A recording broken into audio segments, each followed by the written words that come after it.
super annoying when that happens.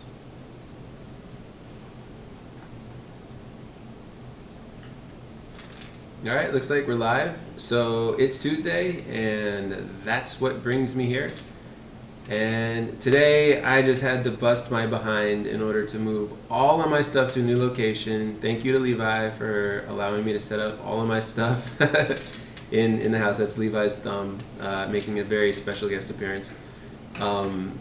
And here we are. I've got myself set up, and we're good to kind of go. And I didn't have anything planned out for today, but I still wanted to be there. Hey Chad, how's it going? It's possible that we'll be able to do some fun stuff from here, maybe some little vlog style poker content. But yeah, look, right now is a really good opportunity because I'm not sort of going through anything specific. Just all questions can get answered. We can get into some detail on anything that people are interested in. And let's see. Yeah, any feedback on the live stream? It's a new location. It probably looks the same to you. To me, it's a little bit different. So let me know if there's anything that I should know about, and I'll appreciate that info. And Simp says, yeah. All right. I do my best to read every comment. Eventually, I won't be able to keep doing that if there's comments that are coming in constantly. But let's see. Well, what is something that I could sort of go over? I've got all my chips over here, and I'm just going to keep getting myself set up while people sort of come in and start saying hi. And Chad, I do appreciate your ideas there. Super appreciate it. Oh, I should mention this on behalf of Pennsylvania. Chad, you can remind me, there's an opportunity to deal a home game.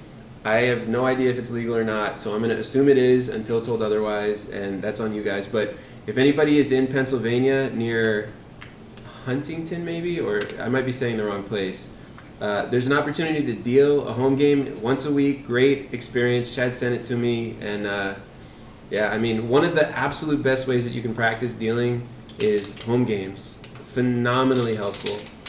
Yadira says, can you make a video on kill games? I've only seen a couple of videos. Don't know if you have videos on this already. So I do. It's in the Harrisburg. Thank you, Chad. Harrisburg is where in Pennsylvania the home game is. They're looking for a dealer once a week. So I can help with that if anybody here is interested. So in terms of kill games, I do have that in the course.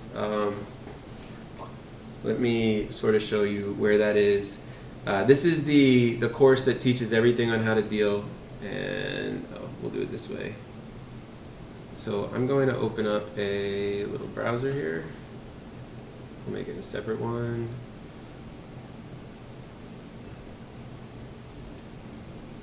And we will go to the True Poker Dealer channel. You'll see me do this in a second.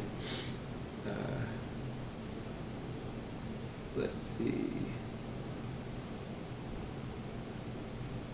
There we go.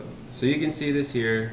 Go into the True Poker Dealer channel, and I'll show you where to find everything. If you go to playlists, and then you go to how to deal Texas Hold'em, all videos in order. So I do teach how to deal Texas Hold'em. I didn't mean to click that part, and I didn't mean to put that down there. This is what I do sometimes. It's fine. So if you come over here, you can see in the full course on how to deal Texas Hold'em, which basically teaches you not just Texas Hold'em, it teaches you everything that you need in order to pass a casino audition in most circumstances. Where do I have it? Rank promo drop. This video right here. So I can show you real briefly. You need the course in order to get this normally, but we do hit the kill button. I have one of those over here somewhere, but I do talk through the whole thing. Let's see.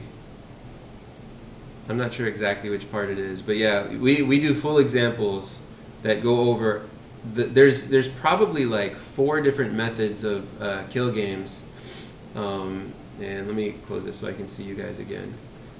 There's probably 4 different methods of kills. I can sort of tell you what they are right now, and I don't mind doing that in a live stream to answer your question.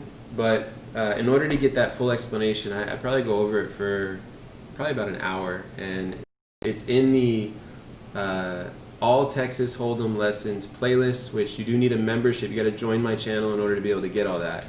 But the basic version of kills, I don't have the kill button here. Let me see. Yes, I do. I'm gonna go get the kill button. It's in the other. Yeah, thank you for grabbing that. Man, it's great doing this with somebody else here. So, the first version of kill that's probably the most common is when you have we'll say a Texas Hold'em game, and it's a limit game. Kills are for limit. Here's what the little buttons. There's so many different versions of these buttons. Okay, so it's just a kill button basically. And is there a leg up button in there or something like that? Maybe in the other one. In the other one? Well, we're gonna use. Let me see. We're gonna just give somebody reserve. That's fine. Reserved will work. Yeah, it's fine. So basically, what'll happen is you deal out a hand. Normally, it would be limit. I don't have enough of those chips on the table, so I'm just gonna. We'll say it's 5-10 right now. 5-10 limit. So I guess I do have enough of the chips. And again, this isn't going to give you everything you need to know in order to get that full thing, because I do go over that. But it'll give you some of the info that you want. We'll sort of spread it out like this. And let's say that, here, actually I'm going to do something fun that we never do. I'm going to deal with the deck face up, because then we'll see everything. And you guys are going to be like, wow, I've never seen that before. And I'm going to be like, it's because nobody's ever done it before. So, dealing out Texas Hold'em upside down because it's fun, not because there's any real reason for it, so that we can see what happens. So this is the very first hand. We'll say that it's 2-5. No, what would it be for limit? We'll make it 5-10 and make it super simple. So 5-10. Queen 10's going to. We'll have them call. Technically, it's a bad play, but we'll have them do that. This player folds. They can fold face up, just to confuse everybody who's just coming in to watch. Ace King's probably going to raise, which gets these guys to fold, right? The 7-4 is going to be sticky, if anyone knows what that term is. And the Queen 10 is going to be sticky as well. So we got 4 players to a flop, and we're just sort of dealing a hand. Yes, I'm going to turn these over. I'm not that crazy. That was interesting. So, let's see. I want to flip this over now. It's going to change the order of the cards, but you guys are fine with that. So it's going to go check, check, and they're going to bet. And these players will call. Not saying that they're good calls, just saying that's what they're doing. And it's going to go check, check, and this player is going to bet again. And so then they fold, and they fold. All right. So here we go. First, in the typical type of kill game, this player is going to get what's called a leg up. All right, so whoever wins each pot, they get a leg up button. I threw a reserve button there just because that's what I have in my well, but you sort of get the idea. And the next one that they win is going to activate the kill if it's the next hand in a row. So generally speaking, in order to activate a kill in a typical fashion, a player has to win 2 consecutive pots, and the second pot often has to be larger than a certain dollar amount. And then the limits of the next hand go up, and there's different rules about that. So that's sort of the gist of it. Like I said, there's multiple different types. There's one type where if you scoop a pot and the pot was over a certain amount, it turns on the kill. There's this version. There's another version. Well, yeah, there's a few of them, and I teach that in the other video. So appreciate that question. And I hope that gave you some insight into what you're looking for. And I will ask you, if you can tell me which type of kill you're looking to learn, I can speak a little bit more on that as well, if it's this one. And you can also go and tell your friends today that you watched me deal upside down poker, which I'd never done before. But yeah, we're having fun so far. I know, guys, it's easier when I come up with something that's sort of in line with... Let me turn this volume down a little. I feel like the volume's too loud. It's more fun when I come up with something that's sort of in line with, like, hey, what we're doing today. I have a question. But, yes. So, we've experienced poker with, the plastic, plexiglass panels between players and, like, having to hand chips under. Are there any... So I did recently do a live stream where I talked about playing poker in casinos, and one of the 2 days that I went to go play, I went with Levi, so we both had the same experience at the Seminole Hard Rock Casino. I actually saw part of that live stream. Oh, cool. So my friends watch me. So my question is, from a dealer's perspective, not so much from a player's perspective, are there any sort of new etiquettes or new, maybe even rules that come as a result of that? Like maybe not being able to lift your hand as much. What counts as a check? If there's anything that has come up as a result, or that you can see coming up as a result of the restrictions that we have within. Sorry, you said from the dealer's perspective, not the player's perspective. Rule changes as a result of the different dynamic, right? So first of all, the thing I would like to say would be true. Like if it were my poker room, I would not allow people to check by tapping the glass. It drives me absolutely crazy as someone that works in the industry to be sitting there playing with plexiglass up and the players check by going like this in front of their face. And I'm just like, every time I see that, there was this guy that did it consistently, and it's one of those things too where I had this mixed feeling about him doing it. Why? Because he was a fish. If I'm being honest, I never want to upset the person at the table who's giving away money to everyone, and I was there playing, right? But realistically, it's so bad for the game because it just sets up opportunities for people not to know what happened. And it also makes it very hard for surveillance. But because usually also you're looking for someone's hand motion on the table. Yeah. Now you're getting a motion way up here. Yeah, and it's very sound based. Like when they're tapping it, they're doing it for the sound. They're sort of replacing themselves saying check. I feel like now in terms of procedures, one procedure that's absolutely changed is they take this large white disc whenever a player gets up and they call out for the clean team. And they have to clean that section. They spray down all the plexiglass and they wipe down the entire table area. And then after the clean team does that, they take it and they give it back to the dealer, and nobody's allowed to sit there while that white thing is there. And so they still open the seat up as soon as it happens, but that's a procedure that's there for sure. The one thing I find amazing is that you can always count on casinos that if there is a way to be as cautious as possible, no matter how much it costs, they'll do it. Yeah, it's sort of true. The bigger the casino, the more likely that is accurate as well. The Seminoles have been really good about that in my experience. And it's almost like I actually felt legitimately comfortable there, and I was not expecting that at all. If there's anything you can do to kill the virus, I think they're doing it.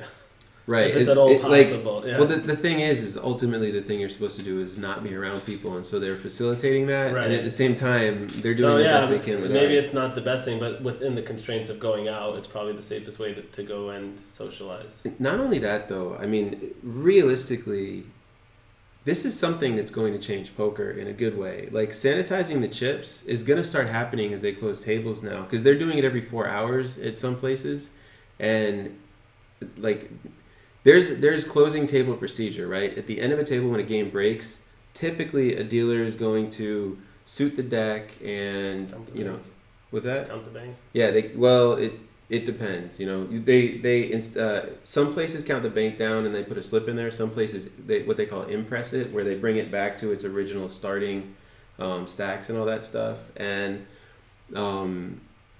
so that means that they have to get a fill, so they're waiting for the fill and they're doing other stuff. The dealer also goes around and they clean everything normally, right? So normally they empty out the cup holders and all that stuff at the end. In this case, I would imagine that they also have the staff come and sanitize the chips, because they're not going to want to do it when they start the table, so they would probably do it at the end. Makes sense. And sanitize means literally take all the chips out of the bank and wipe them down very thoroughly. So let's go back. So Yadira said, thanks, I have been reading the packet and there's 3 pages over kill games. So I was like, I'll check out the course for sure. I get it. Which packet? I'm curious what you mean by the packet. Just if your name sounds super familiar, so I think I might have emailed you and I might have sent you stuff. Just curious. Simp, I see that you retracted your message, but I know what it said. It wasn't embarrassing at all. It was... he was here because of an anime. Curious what that means. Chad says, what has been the worst bad beat you've ever seen at the casino or a home game? These questions are always interesting. So much easier for me to talk about something that I remember when someone asked me about a specific thing. The worst bad beat I've ever seen.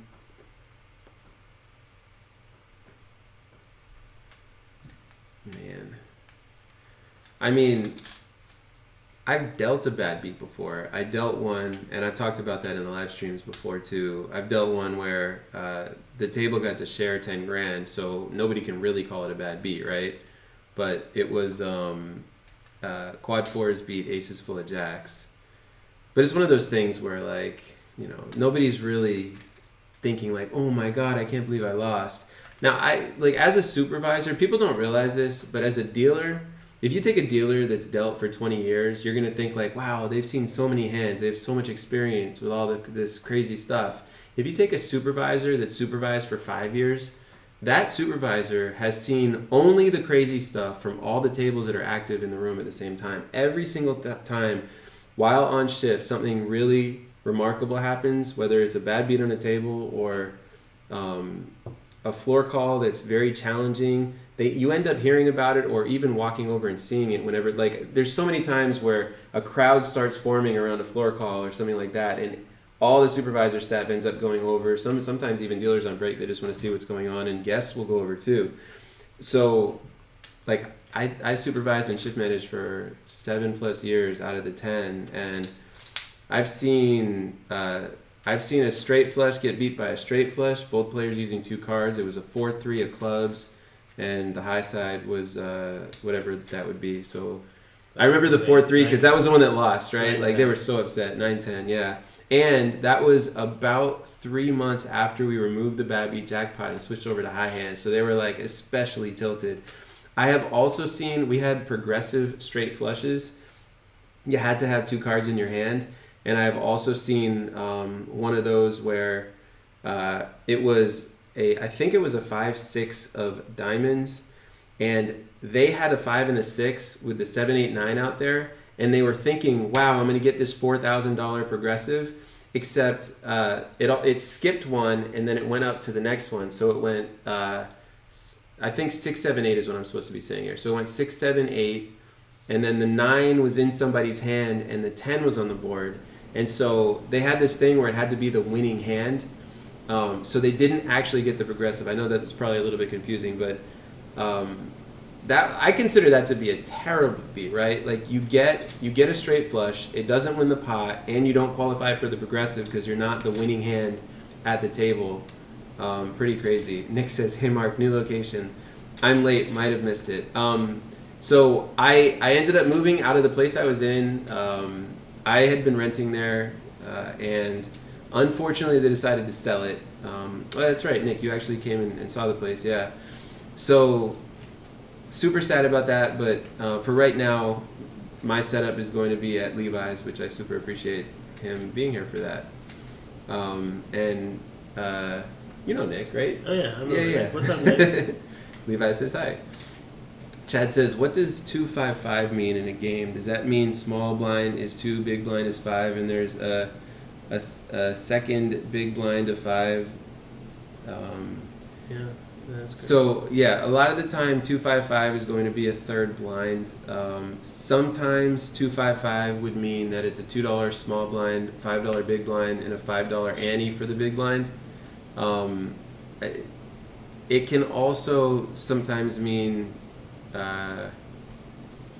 no, I think that's it. It's either going to be a third automatic blind, or it's going to be a forced ante in order to sort of put some dead money in the table. You have another version of it that you've seen? Yeah, as a player, I've seen 2-5-10. It would have to be a bigger Right. amount. That would be a forced straddle. Right. Yeah. So 2-5-5. I've seen 2-5-10. I've also seen 2-5 with a $10 straddle on the button. Nick says hello, Levi. Wait, does he say hello? Yeah, it looked like it said halio. I want to actually make that bigger so I can see the comments a little bit smoother. I can command and zoom in. Yeah, I got you. Yeah, that's fine.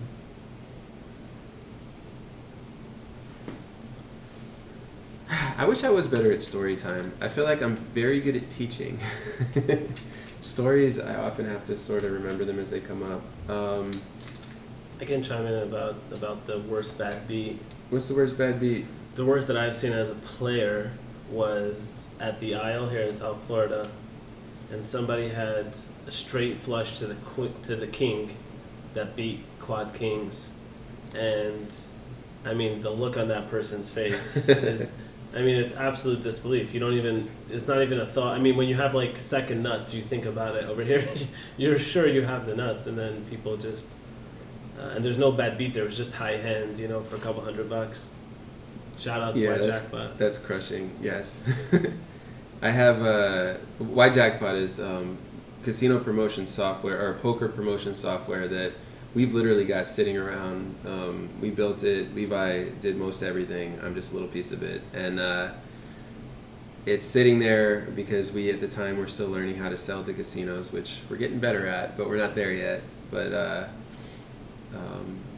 it's cool actually for anyone out there. It's really fun for me, having not learned as much about software, to have been a part of a project that's a software project trying to improve the casino industry in general.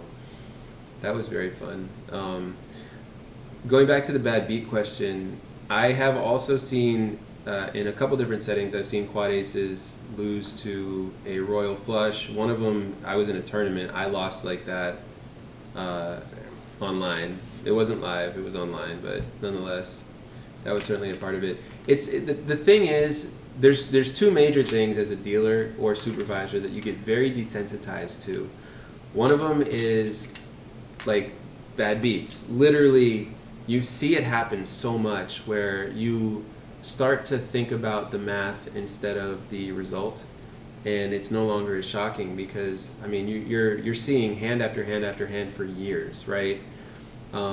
There's this thought when you're winning in poker that you're supposed to win, and when you're losing that you're supposed to lose, and just if you think about like even 10% of the time, if the losing hand wins 10% of the time and you deal 200 hands a day for 5 years, like you're gonna see the losing hand win so much. All of a sudden you're just like, oh, it is random, right? You start to realize that because you can't manipulate those things.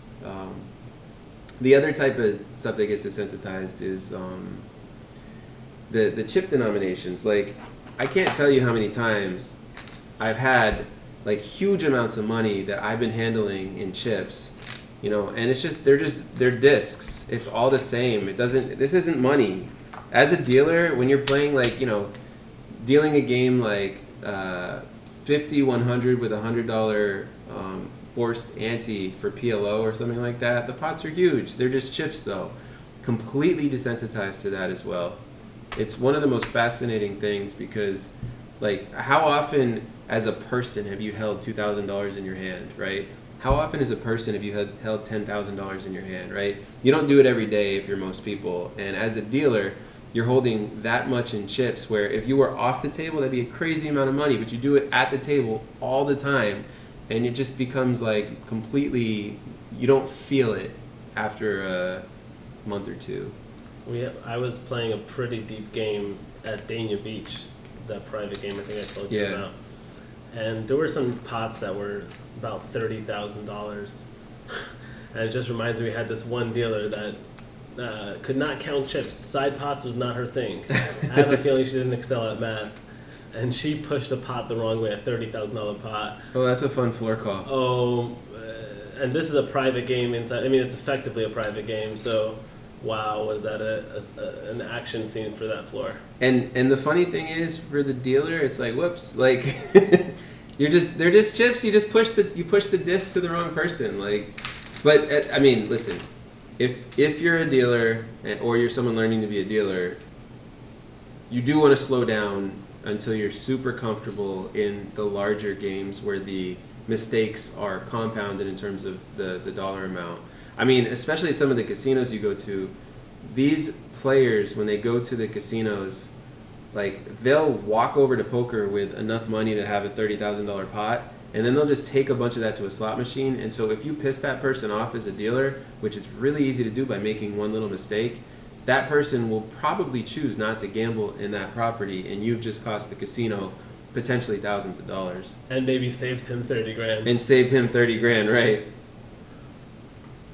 Yeah, everybody in a poker room / casino with 30,000 in their pocket after that pot it's hard for them to walk out the door without doing anything with it. I'm not gonna lie. When I was in Dania, that's what was in my pocket sometimes. That's crazy.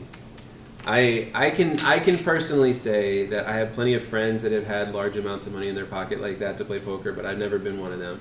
I think the most I've ever had. Hey, everyone in the chat, I'm curious what your answer is. Just for the fun of it, say how much the most money you've ever had in your pocket at one time is. I think for me, the most money I've ever had in my pocket at one time, I want to say it's like, trying to think it through like carefully, you know. I want to say it's like just like 42 to 4,600, if I remember. Like playing 2-5, coming with maybe 1,200 in a day, and walking out up a few thousand. Yours is over 30 grand. It sounds like. I mean, it wasn't a very long period of time, but yeah, I mean, the buy-in at the table, there was no cap. So people would normally come in with 5K, and that's usually what I came in, and I would have 2 buy-ins behind me, and that was kind of my limit. And this is at a time that I was living off poker for Oh, that's 6 right. months You or told me so. about that. And yeah, I once had a good night that ended in about 30K in my pocket. That's amazing. Nick says 5,200. Actually, now that I think about it, I once had a friend hand me 10,000 in cash. So I have had 10,000 before. Nick sold his truck. Nick, what kind of truck was it? Was it the red pickup? I remember that truck. 5,200 sold my truck. I like that answer. It's very likable. Yeah, what's the largest amount of cash that anybody in the audience has ever had on them at any given time? I'm curious about that. Can anyone beat 30,000 over here by Mr. Lived Off Poker? I bet your incompetent dealer was attractive. She probably deserved a second chance after that mistake. For anybody that's not picking up on the subtleties of what that comment means, the way that the industry is supposed to be is the prettier dealers are not supposed to get preferential treatment. And just like with a lot of things in society, it doesn't always go that way. And there's a little bit of shade being thrown in that comment there about that. Nick says, yeah, the red truck. For anyone that doesn't know, Nick is somebody that I worked with at my very first casino. I was at a casino that you could deal table games and poker, and I did deal both, and then I supervised both there as well. And Nick was one of the most happy-go-lucky dealers that the world has ever seen, not just that casino. Incredibly happy-go-lucky in casinos, and never understood. He would always say, like, I never understand why people get so upset. Like, and then he'd have all these reasons that were really funny to hear. And I guess this was your lucky. Was it your lucky red truck? Is that part of what it was? Nick was not much of a gambler. He would watch the people that we work with go gamble and just tell them they're stupid to their face with a big old smile on his face. And that was always a little uncomfortable, Nick, when you did that. Yeah, the one thing I remember when I met Nick is that I don't think I've ever seen someone laugh or smile that frequently. Yes, that's Nick for sure. Laughing and smiling all the time, which is great. No shade. I believe she deserves it. There's probably a reason why she's working the private games. You continue to leave some shred of doubt that you're throwing shade. I like that. Well, I'm not going to continue to press the thing that you're doing, so that's fine. But very well done. Very well done indeed. It's hard to sit here and not shovel chips. Let me see. What do I want to be talking about right now? What am I most excited about? It's been a down week for me just because I've been figuring out the move. Moving is something that is just exhausting. I don't know if all you guys relate to that. And this one hasn't even been that bad, but there's a lot to it. Moving. Let's see. Do you think it's a coincidence that casinos tend to be in warmer climates, such as Vegas, South Florida? Well, I think what you're thinking of there is Vegas was a chosen location. They chose that location because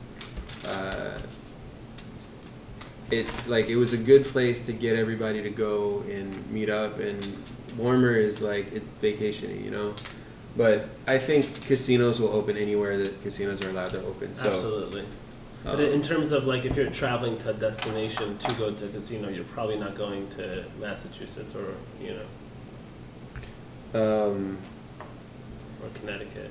So that's true, although Connecticut's not a good example. People absolutely travel specifically to go to Foxwoods and Mohegan Sun because that's the poker side because it's just No, they go there for regular casino. Yeah, those are. I mean, at a point, Foxwoods was the largest casino in the world.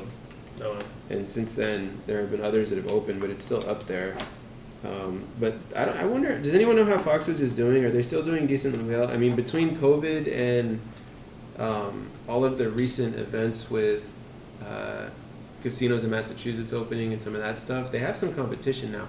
I have a soft spot for COVID because I used to, or I shouldn't have said that. I have a soft spot for Foxwoods because I used to go there as a player for years. Can you do any chip tricks? I'm not fantastic when it comes to chip tricks, very specifically because as a dealer you're supposed to never interact with chips unless you absolutely have to, and like you can't be a dealer shuffling chips and stuff like that. You will get yourself in trouble for unnecessarily interacting with gaming equipment.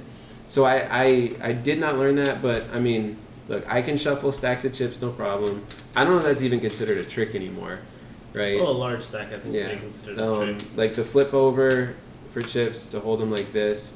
But like somebody like Casino Dealer J or some of these guys, they can do some insane tricks.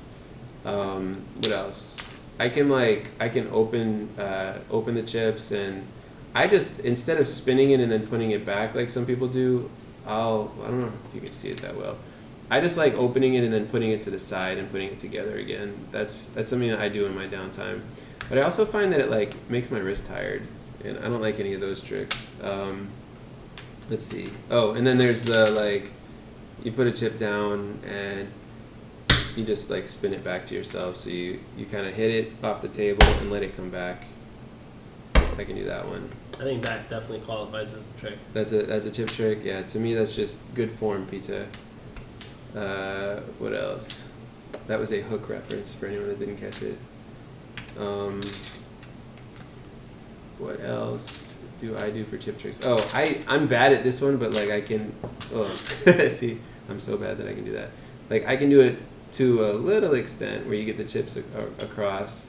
I can do pitching tricks where you bring the flop, the turn, and then the river, and then you throw it up in the air and then catch it sometimes on the top of the deck and then put it down. Let me try that again.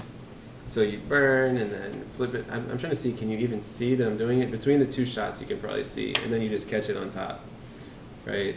I can sort of do that. I don't recommend that. Would that be unnecessarily interacting with gaming equipment? It's not unnecessarily interacting with gaming equipment. It's more like risking a board card flying off the table, right? So like I do know some places and dealers that literally do that, and I always think like, okay, it's your write-up if you mess it up. I've never done that on a game. But look, if it's at a home game with some friends that they don't really care that much and not a whole lot of money, I might do some stuff like that. I drive my friends crazy. I play poker every so often. I'll go like this when I'm dealing. It's a bunch of dealers, so like they're all fine with it. But I'll go like this, and then I'll pretend to bring it, and I'll just sit here. They'll just look at me. They hate that. Or I just keep going like this, and they hate that too. But it's only when I'm in the hand, and I just feel like driving them crazy. Listen, if they're gonna start complaining, it just makes me want to do it more. I don't know. But yeah. It's definitely a fun game. I could do a live stream with Casino Dealer J someday. I have to invite him to be fair, and see if we can get some chip trick lessons in the live stream. Something like that could be fun. And then there's Masters of Cards, who was asking about surveillance, that I still have to reach out to you if you're watching. I appreciate your patience. He has to know all kinds of cool stuff. But those are the chip tricks I know. What else was on? Oh, so the thing I was gonna do right now, I set this whole thing up. We're gonna play a little bit of 2-5 just for the heck of it. This is sort of like live poker coaching.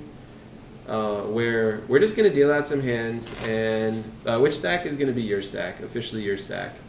This one. Can we see all these? Do we need to move them up a little bit?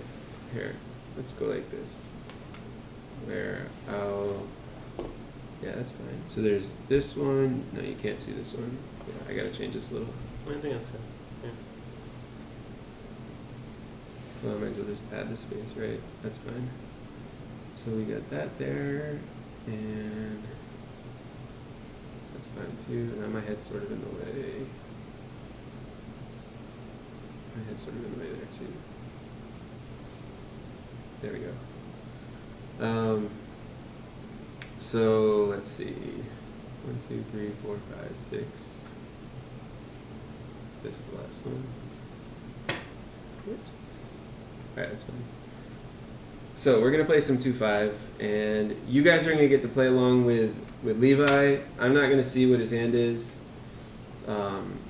And sorry, which stack is yours officially? I think this one. You want this one? Here, let's move it back a little bit, just so that it's in the camera. It's fine. And I spread it out so that there's more room here. And we'll go 2-5, and we'll sort of pick it up for everyone else. All right, so that's your stack. My official stack is going to be right here. So this will be mine. Levi, how much are you starting with there?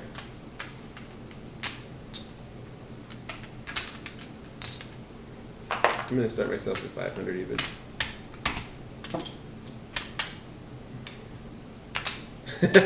He's not a dealer, so he's still pretty quick though. All right, so you've got 1, 2, 3, 4, 5. There you go, 500. All right, I'm gonna shuffle this. Starting over again. So we're going to play 2-5 against each other, and we'll see how it goes.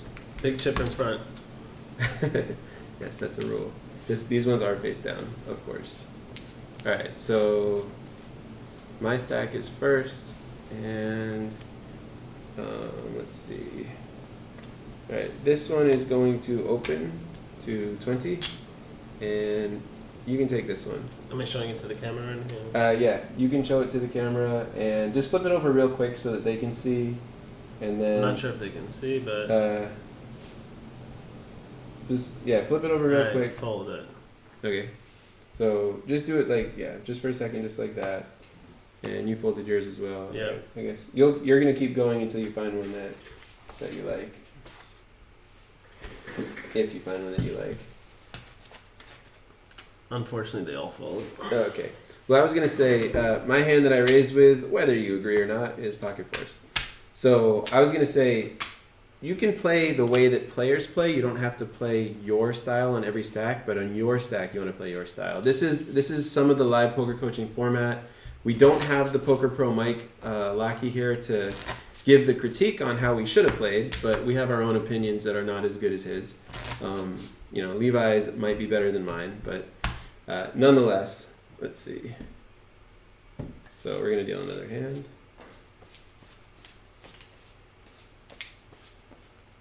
All right, so I'll take this one, and this is a fold. Gonna fold that. All right, might as well look at the next one. It's gonna be a fold as well. All right, might as well look at the next one. He can open here.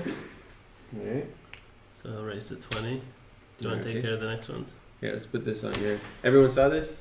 Yeah. Excellent. Let me flash it one more time. Okay. All right. This hand is going to call. And this hand is my hand, and I'm out. I'll show you guys what I'm folding. Queen 4 offsuit is a no for me. So now this is heads up between two players that we're just sort of playing against each other here. Oh, ironic, right? That's part of how it works. This player's going to check. He's gonna bet 25. That's 25. And this player will call.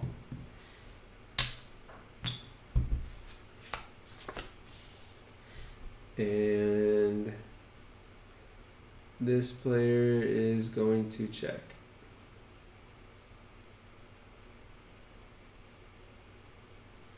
The turn decision is always difficult. Gonna bet 80.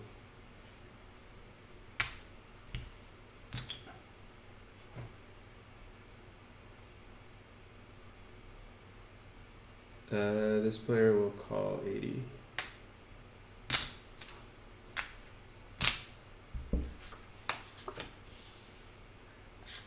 And this player will bet 50. So now, unfortunately, the stack size really comes into play. Mm-hmm. Because this hand can either fold or raise, but in this case, it would have to fold with that kind of stack. Then we fold. Do we want to reveal the hands, I or? think so, right? Okay, so we all know that this was a 9-10, and here we did flop trip queens. Even though a queen had been folded here, the other one happened to be there. And so this player got mighty lucky that this hand exposed the queen, making it even less likely that they had it. 100%. Yeah. And now this player has something like $55 left. And Right. you said to play to try to resemble other plays, so that certainly is not maybe the line I would take with that hand, especially not with the strength that the. Oh, you want to talk about it? So you wouldn't play No, I'm talking about this hand. with this hand? Yeah, I the got you. 9-10. I think it would maybe bet a flop, but after a flop bet, it would be that hand would be out. I gotcha. Yeah, I have no issue heads up with the continuation on Yeah. that flop. The turn 80. Especially with the stack it's- size. you know what, though? The stack size comes in here a lot. I mean, you're on the button. If you have a bigger stack, then you have more room to play. I mean, but with such a tight stack size, you're not really going to be able to run a three street bluff. Right. Yeah, and that's the thing. You were setting up to possibly triple barrel when you That's knew the the only- likelihood of the queen was almost non-existent. The ace on the turn, ace the was a bet there big is stopper. decent though, but I Yeah. think that would either be an all in or nothing. Yeah, Yeah. that was big, right? Your hand is first here if you'd like to play it. So, you can show everybody if you want. That's fold. All right. Yeah, And go Nick ahead. says all in. If you're talking about No, all in, he was the previous hand. He Yeah, was just saying it. yeah. So if he's saying all in on the turn, then I think I'd like that. All right, we got a fold here.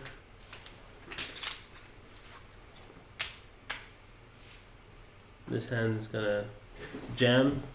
Oh, they're going all in for, what is it, 55? Yeah. That's the deal around count. 55. All right. So I'll look over here, I guess. Let's see. I think this player is going to make it 130. And now it's onto my hand. And this has to be a fold. I will show I'm folding King Jack off. And I'm you can assuming do this since one. we didn't hear any comments that they can see the hands, right?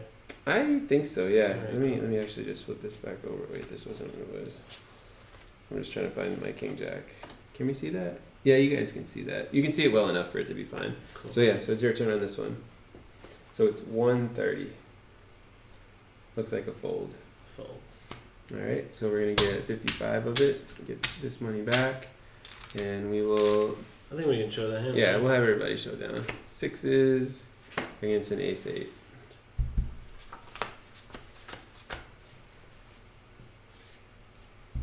And this guy seems to have Aces ahead. this Oh. player's number. Here's We a do have a gutter. possible 8 or 6, Oh. but no deal. Instead they get the straight. So we killed that hand. Kill the losing hand, push it to the winning hand. There we go. Alright, so we got a rebuy already, huh? Guess so. Sweet. Let's see. We'll just give him 500. Let's see, and buttons move correct, so we're gonna go small big. This makes me want to play poker.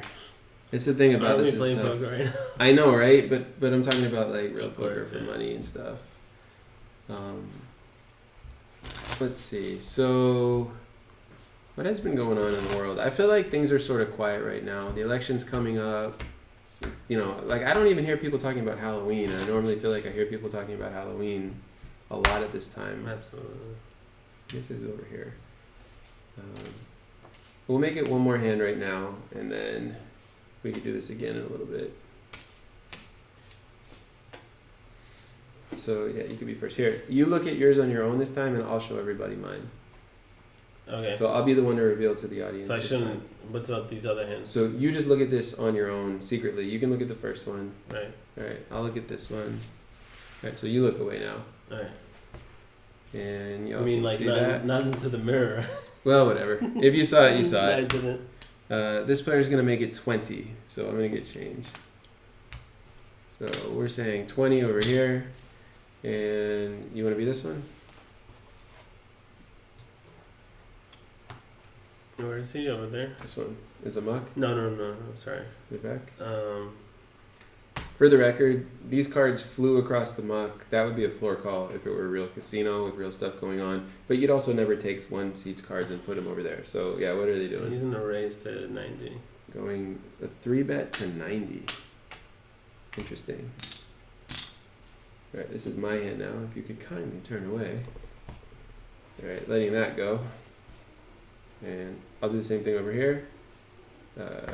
Letting that go. And now it's your actual hand. You gotta get change. This hand would tank and fold, so I don't have to do the tanking part, right? You don't have to do the tanking part, yeah. You want to show what it was? Oh, gotcha. All right. So this hand here is.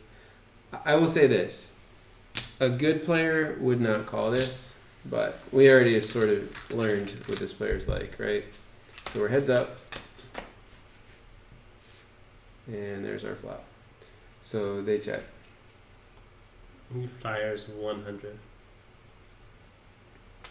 That's 100. This player will call that.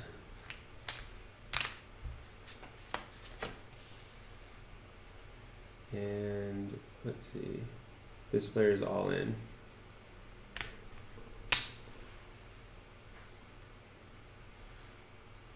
Make this nice and straight. So it's a tough decision. You guys know what this hand is. He's gonna fold. This is a fold. We can show it. So we'll show. We'll look at this one first. Ace Jack off. So the question is, do you think you're winning or not here? Right. I mean, the board is not that wet of a board. The simple calculation is that it's more likely that you put me on maybe some overcards or not made hand, and you can be jamming with as little as a pair of tens.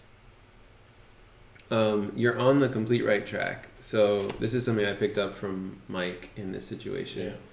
Yeah. This is a pretty likely check back over here. Flop bet, and with a board like this, there's so many overcard combinations, and because you pick up a gut shot here, it makes it so that your worst case, you very likely have an extra couple outs, or 4 extra outs, and there's a reasonable chance that you're ahead. And it's pretty hard for this player to call with a lot of their range. So, yeah, I'm not sure. I'm not saying he's a good play for the record. No, I think it's a good play depending on the read. Right. Yeah. If you think your other player is weak, I think it's a great play because you come across as having more of a draw hand, which your ace jack is more likely to call. I mean, if you flip your hands over and you show jack queen, ace jack will call your bet. Right. Yeah. There's a lot of hands in their range that have to let that go on that bet there. The only thing that's kind of rough about it is a lot of the hands that are losing to the eights. The ones that are winning are probably calling. The ones that are losing are not calling that often. So you're not getting a ton of value there. So it's probably not a good bet, honestly. I think if the board is a little wetter, then you can probably you can squeeze a call out of hands like ace jack. Right, not on that board, but yeah, there's a lot of situations. So the board makes a big difference in that. Chad says, when is a True Poker Dealer merchandise coming out, like shirts and poker chips and cards, etc.? I would buy items off of you. So I super appreciate that. Honestly, it's just as simple as me making that available. I already have a few items that Levi actually helped me put together. Super appreciate him. And now that we have someone asking, we certainly can expedite. Yeah, so I will make a promise to you, Chad. I'll have stuff up and available by next live stream. It's not that hard for me to do, so I'll get that going. I should be able to get some hooded sweatshirts available. Here's what happened. So when Levi first helped me set that up, I got a sample mask that I ordered from Teespring, and when it showed up, the cloth was super nice and soft and amazing. The logo looked great on the mask, and the rubber bands on the ears were too tight for me. And I'm like, if I can't fit this comfortably, I feel weird about selling it. So I would probably want to put like a description of that on there.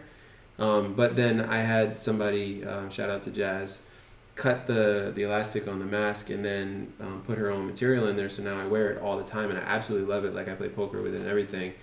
The sweatshirts and stuff wouldn't be like that. So if I'm being honest, it's just I haven't prioritized it. So now I'm going to prioritize it. Thank you so much for asking that question, Chad. So do read the description for anything that you guys buy, just in case. With Teespring, I'm still a little unfamiliar. I use Teespring because YouTube partners with them, so I like that. Chris says, "What's up, Mark and people? On lunch from poker school right now." That's right. You're in the middle of poker school. I love that.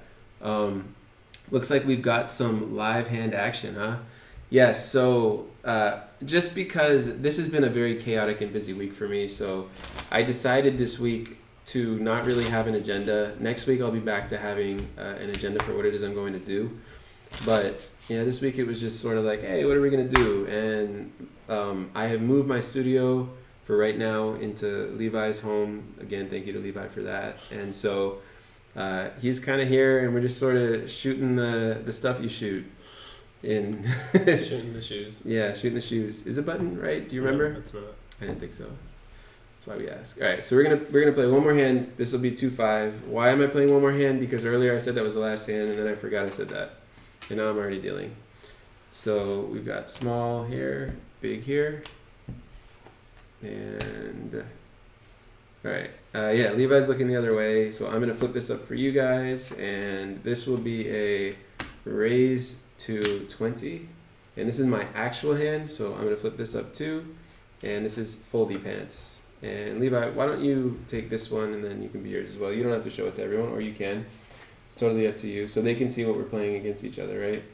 I'm not trying to look, but it turned out I heard the sounds wrong, and I thought it was the turnover sound, and I was like, okay, because I am the dealer too, I gotta look at the table. So I don't know. Can you tell me what the action is? I don't know what's actually going on. Yeah. You called? Yeah. All right. So this player over Small here blind called. That's call. not your stack. So that's somebody that I don't know who they are or exactly how they play. Right. All right. So we're heads up. I feel like I got to make some change. Turning away all that time made it so that I forgot to give the small blind some change. No, wait. The small blind's in. Yeah. So everyone's Wait, good. is the pot right? Something's missing. It's got to be right because he raised and he folded. Yeah, but why is there an extra 5? So I don't know. This would be a floor call. Good situation. So, like, I know for sure there should be 5 here, and yeah, I don't know what happened. Either maybe when I called here, I called. Did you put too much? Chips. Let's. I'll be the floor, and I'll say that's going back over there. So, look. Because of the game that we're playing, I'm looking away from the table and not following the action because I don't want to see what the hand is as we expose it to the audience. But as a dealer, you're never supposed to look away from the table. You're always supposed to have your eyes on the action all the time, because then when something weird happens, you have to be able to explain it to a supervisor when they come, right? That being said, here we are. So that would have been a floor call, but for now we're okay. So over here. So the small blind is going to check. Checks, and this player is going to make it 30. Small blind's going to fold. And he said small blind folds. So this pot's going to go over here, so they fold. Now everyone knows what this hand is already, right? Mm-hmm. So we say ace 5. Yeah, there's not really a lot going on with that board. Now, Levi is not saying that he would necessarily make that call, but just for the sake of playing like people play, there's a lot of players out there that do make that call. I personally don't recommend it, and I've learned from Live Poker Coaching, which is a YouTube channel, one word, Live Poker Coaching. I've learned from that not to play ace 5 offsuit.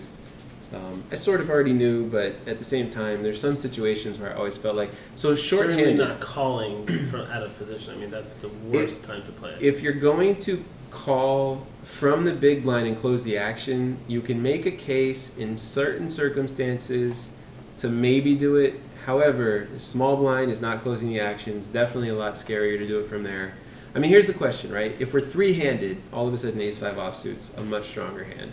You know, this is a six-handed game. I had to count one at a time in order to figure that out. But interesting, yeah. So I keep saying it's going to be one more, but then I'm just like, well, I sort of want to keep going.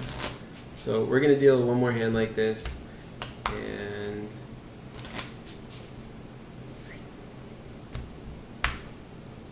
let's see. This is right now. Yeah, that was just a small blind. I miss, because I've been doing the live streams for so long, I actually really miss pitching to the correct distance at the table. Like, it's just constantly pitching right in front of me. It's very awkward and silly. All right. Now, Levi and I, neither of us are going to expose our hands for right now. And I'm going to raise to 20. So you can take this one until you keep going until you play one.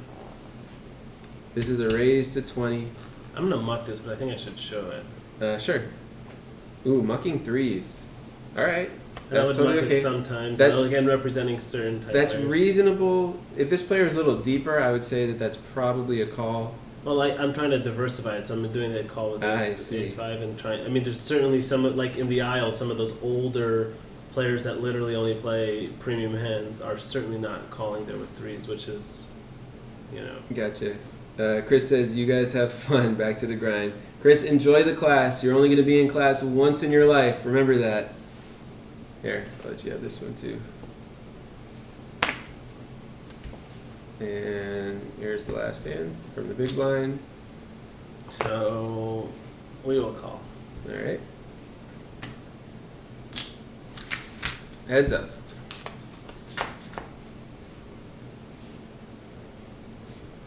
Over here. Check. Player checks. And 30. That's my sort of standard flop bet in these games. Not all games are the same. Levi's got a bit of a like poker thing going on right now, so I'm like, he's either really strong or I'm gonna raise. Seems like this hand's being raised. What are you gonna raise to? To 80. Making it 80. So going check raise on this board. And let's see.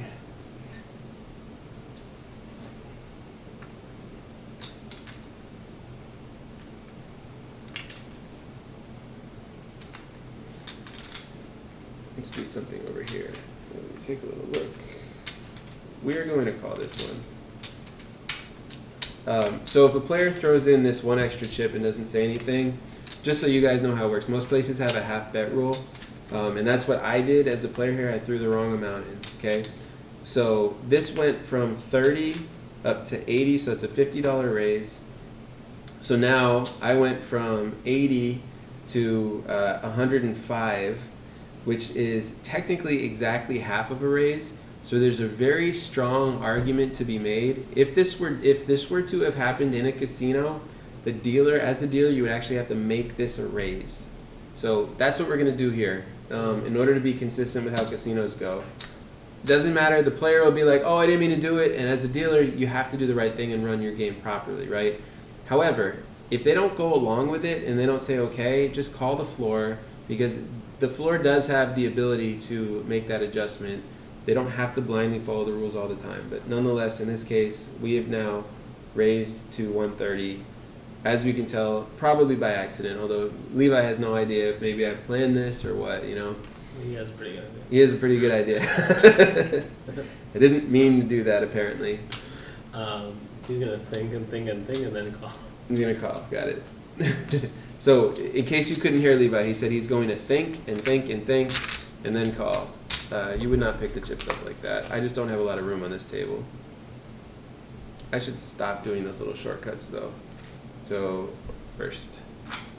I'm going to check. Checks. This is a check back.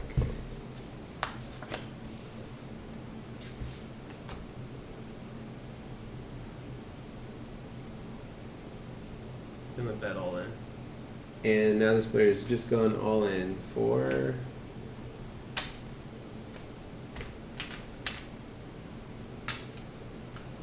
So this is 270, which would be this right here. And I'm playing this as my actual stack. So, let's see. 270 on the flop. All right, we're going to do some pot odds together. Fortunately, there's no actual players at the table that are waiting for us, so I can take a little bit of time here. First thing I'm going to think about, just thinking in terms of poker play, I'm going to think about, all right, he called a raise pre-flop. He checked, but he seemed sort of excited when he called the raise. What hands could he be doing this with? Check, raise the flop, and then just called the accidental re-raise.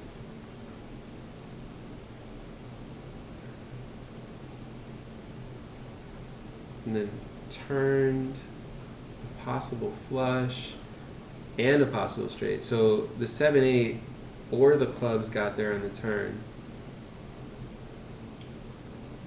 Gosh. And there's 260.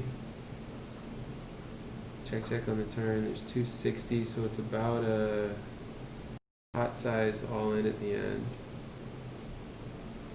So this hand needs to be a winner about 1/3 of the time. I have a difficult decision. The river actually helped me with this hand. Could you be doing this with hands like, would you have called with ace king or ace queen? You could have 2 pair. You could have flopped 2 pair and then played it slow, but then I feel like you would have jammed. It seems really, really likely you have a draw that got there.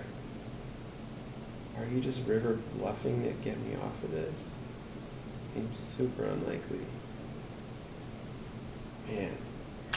I wish that this was one of the other player stacks so that like I could just not think about it as my actual money. I'm trying to think about this as my actual money. What hands would you guys call here? If you had my hand right now, what hands would you be calling with? I'm asking that question. So no one knows what your hand is, but if they were to put 2 cards in your hand. Right. Like, if you had this, if you had pocket aces and it made 3 aces, would you call this? I pretty much have a decision like that. It's not that exact hand, but I'm either losing. I think the way you break it down is you're either losing to a draw, is what you're saying, right? A draw that got there. A draw that got there, or it's a hand that you beat. Yeah. I mean, unless you flopped a set. But I feel like once I call and then I raise, I'm not going anywhere. My actual money.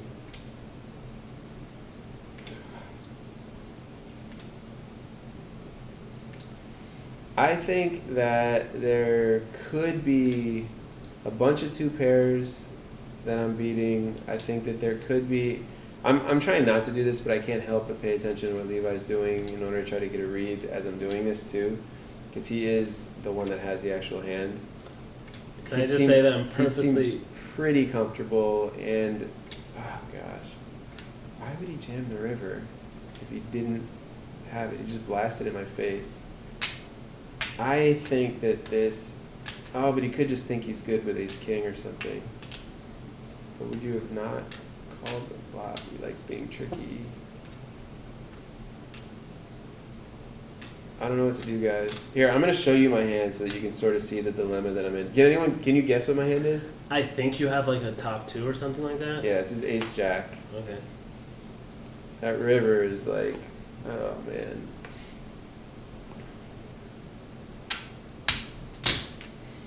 You win.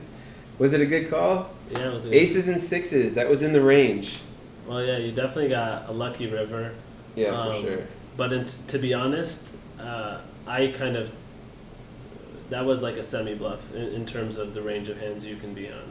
Right. That was stressing. That was also unfair. I think that my subconscious got a little bit of a read when I flipped my hand over. But I don't know. But here's the tough thing. So I've played some poker like this in these live streams, And it's not like real life. Like, I end up turning the hands over and looking either smart or stupid. So I can't escape it either way. But that one worked out. And yeah, it's hard to put me on any two pair. I think that was actually a pretty good value bet. Yeah, But you did sort of turn your hand into a bluff. It's just you're the one that's likely to have all the draws. Yeah. I definitely like checking the turn there and being okay to either jam or call, but also being okay to peel another card. Of course, it didn't work out for me in that case because I peeled your two pair, but most cards there would be safe cards, and the jack definitely looked like a safe card. Yeah, that jack looks very safe there. All right, I'm gonna do that. There it goes 1, 2, 3, 4, 5, and this button. It's very different playing in a game and dealing it at the same time too. So what do you guys think? I feel like that was a pretty good little session.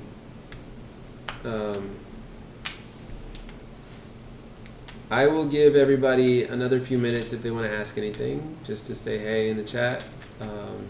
You still have a chance if you want to say what the largest amount of money you've ever had in your pocket at any given time is. It's just an interesting question to ask people, especially people who are watching a casino-related channel.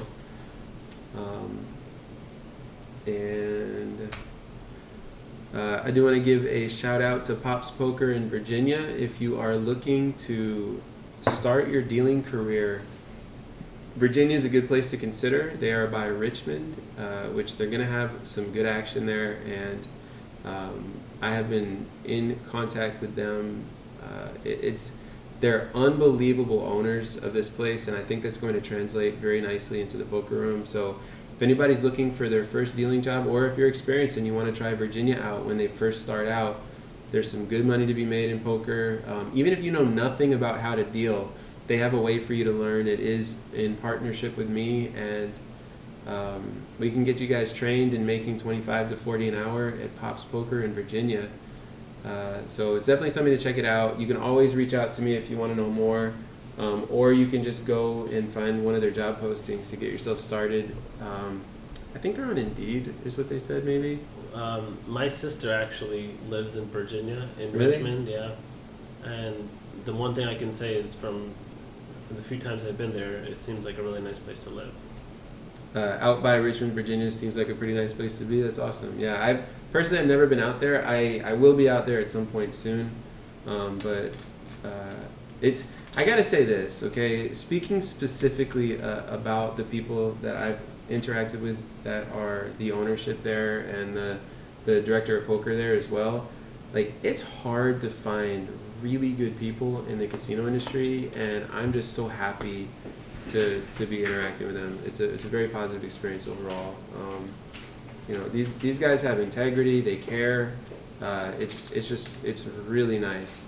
And I'm not trying to say anything negative about anyone. I don't say that about, right? But over and over again, you find that in money industries, right? Casino is sort of a cash industry. Sometimes people don't always have integrity, and you sort of got to learn to play the game. And if you guys are looking to work somewhere with people that really care, Pops Poker in Virginia is it. So in light of there being no more questions, I am going to jump off now and say thank you guys so much for spending some time with me again. I'll be more back to normal next week, where I have more of a theme for the live stream. But thank you guys so much, and have a good week.